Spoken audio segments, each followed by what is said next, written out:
Chapter 24. Finally. After a cycle, he finally finds something.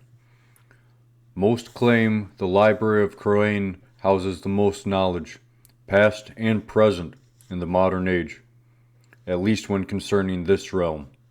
I have found this false. For example, no book, scroll, tablet, or the like talks of the Master Elixir, arguably the most important artifact in history, if one so believes its existence. I have concluded information on such an object can be found in one of two places. One is part of its own legend, and while more probable in its location, is likewise impossible to reach. The other, although impossible in its own respect, is significantly more promising in success. This knowledge must be sought from the Phoenix in the library he presides over. Tyre. 10 years of High King Harris Al, predecessor of Gren Mick, Second Manticorian Dynasty. The Library of the Phoenix, Rosner mutters. Then he clenches his fist. I will find it eventually, K'doric. Just hang in there. What do you mean, no? Rosner demands. I'm not asking your permission. Their weapons clash as Rosner deflects a blow to his side. Yet you are still my responsibility, Azrak replies. They exchange more blows. It has been several days since Rosner found that note. He wanted to be sure that there was not any more information he might find valuable in the room. Unfortunately, the note is all there is. Because of this, he starts to question its legitimacy. But what choice does he have? Rosner growls. And why is that, anyhow? He lunges. Osric bats it with his forearm. I suspect, the orc says, lunging himself, that they are not yet satisfied with your story. Who specifically is not satisfied? He demands. More exchanges. I can tell you once they are satisfied, Azrak offers. It has been nearly 2 cycles, Rosner informs the orc. How can they, whoever they are, not be satisfied? Azrak leans on his axe. I do not know, he admits, but I also do not care. Tell me, how do you know how many cycles have passed? Rosner lowers his blade, but maintains a grip. He will not be fooled again. I count the days, Rosner says. Azrak shoulders his weapon and turns around. Either way, answer is no. We are done for today. The orc may be done, but Rosner is not. You have to know something, he yells. The orc stops and talks over his shoulder, like the conversation bores him. You are right. I do know something. I know you came from a small village on the south coast of the Forgotten Sea. I know the castle there mysteriously fell into said sea. I know you were trained by a swordmaster I never heard of, one who betrayed you after the riot was destroyed. You managed to escape the prison ship and hide in Lebem for a while before being taken by a group of hand-hires, before being recaptured and brought to Kavon for Moglov's games. During such, you proved yourself quite well, so it shouldn't be no surprise by my disappointment in your swordsmanship. I expected more. Then you were matched with a tiger that eventually slit your throat. As such, by all accounts, you should be good and dead. It is only because of the rose coin that you are here, of which you were given by an old fisherman. If not for that, you would still be fighting for your life in those games. Why they refused to release you from my custody, I wish I knew. Our bouts are starting to get old. Did I forget anything? Rosner stands there speechless.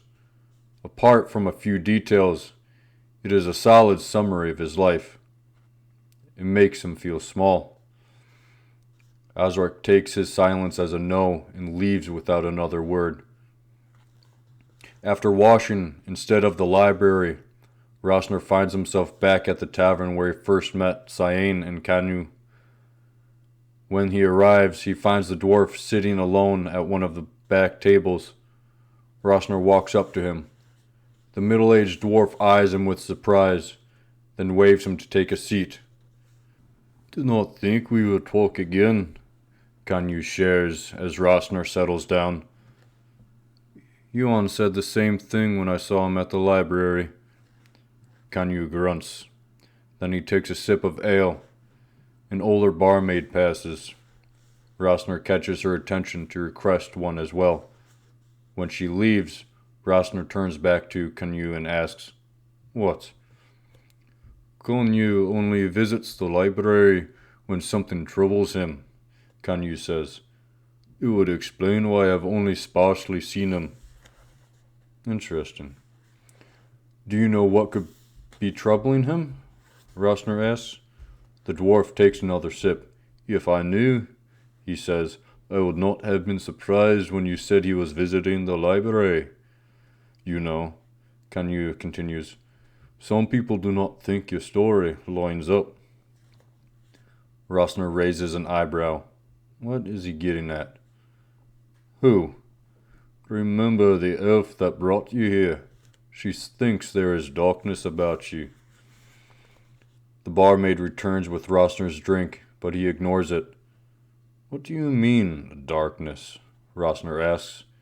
He tries to keep his tone neutral, but he thinks he slips. A little too demanding. Canu shrugs. "I do not know," he says. "But she has it out for you. That is why you have been detained for so long." "How would you know anything about that?" The dwarf smiles. "I feel it better to listen than to talk, especially if you are where you should not be." An eavesdropper. This might be a good thing. Maybe Rosner can finally get answers. "What else do you know?" Rosner asks. "I know you are not safe here," whispers Canu as he leans in. "When Asagra finds what she is looking for, and she will convict you of whatever it is, and there is a fair chance she will have you killed." Why is it people are trying to kill him? He's only tried to get his brother back. "And how do I leave here?" Rosner asks.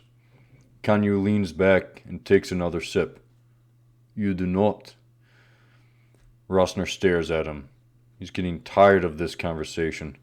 Why can the dwarf not be direct? Canu seems to catch on.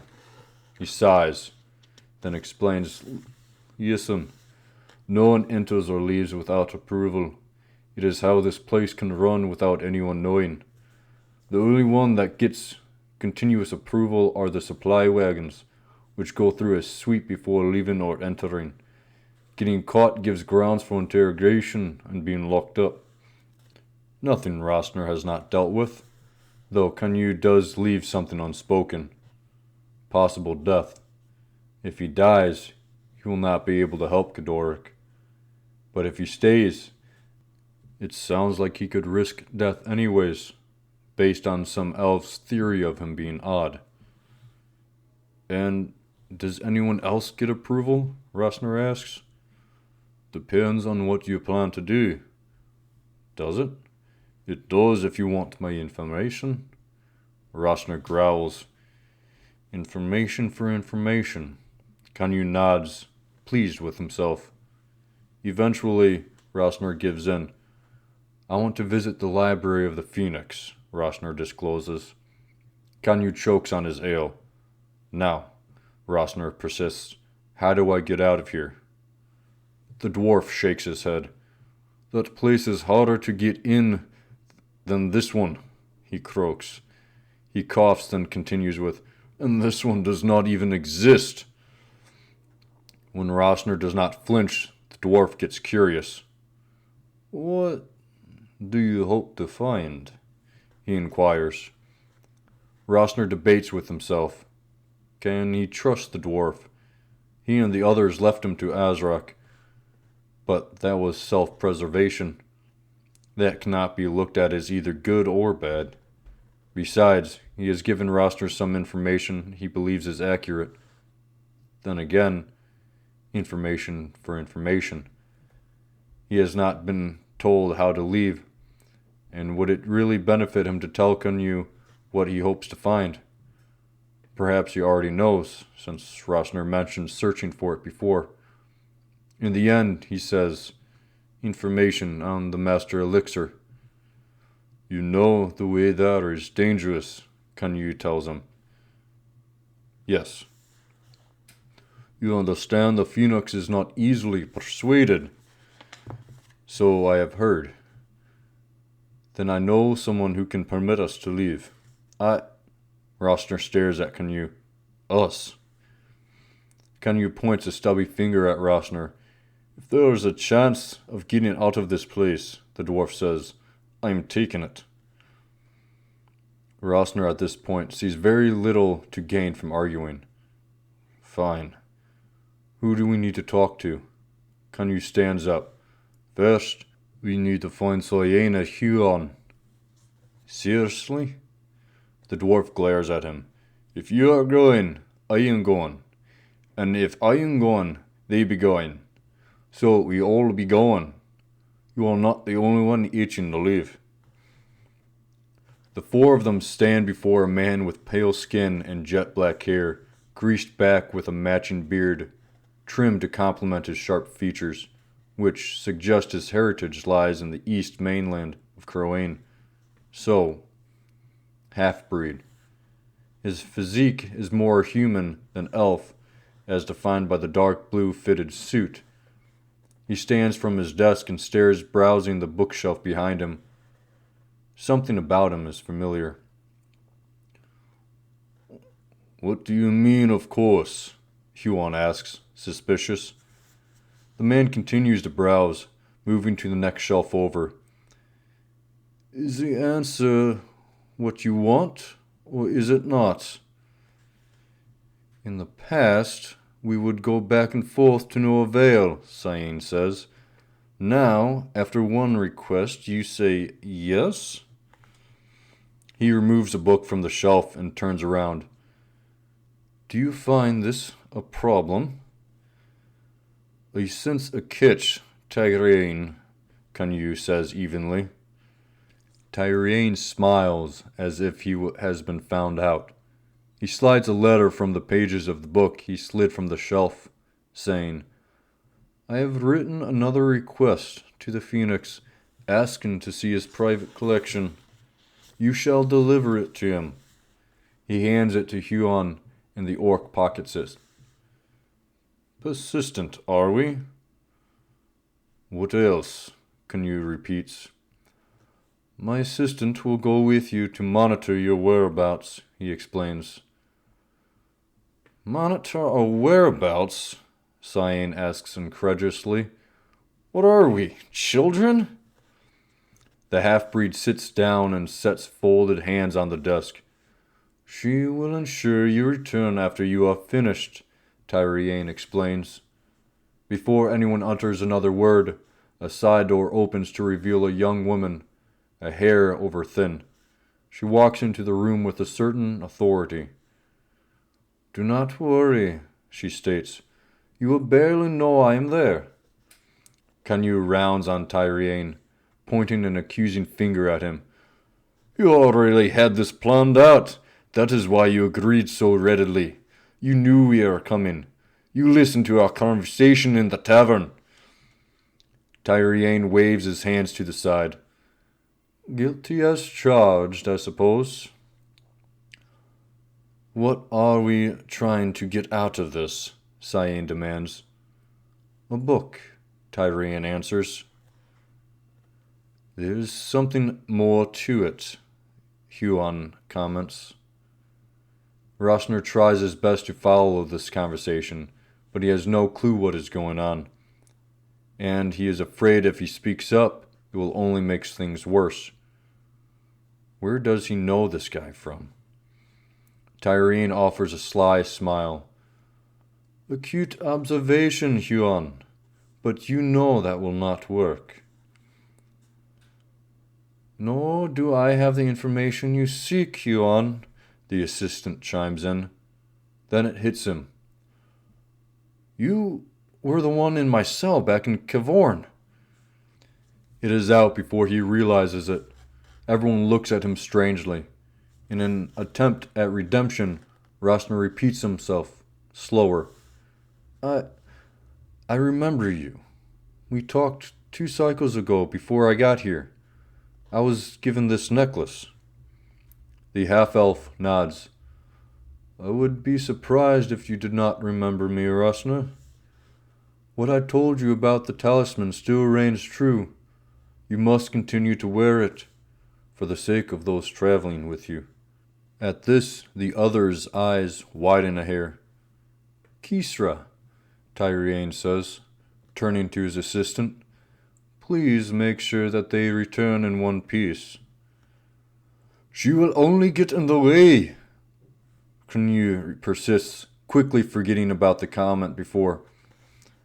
Tyrene sighs. Please, save the bickering and complaints for the journey. I hope you have things packed. There is transport ready just below the surface. I suggest you take leave before Isagra convinces the others to overturn my approval. Kanyu seems to want to argue more, but Cyan directs him towards the door. As they head out, Rosner notices a strange connection between Tyrene and Huon. They do not speak, just stare at each other. Then Huon nods and walks out. Rosner looks at the half-breed, but he returns to some papers at his desk. Unsure of what to do, Rosner walks out and follows the group.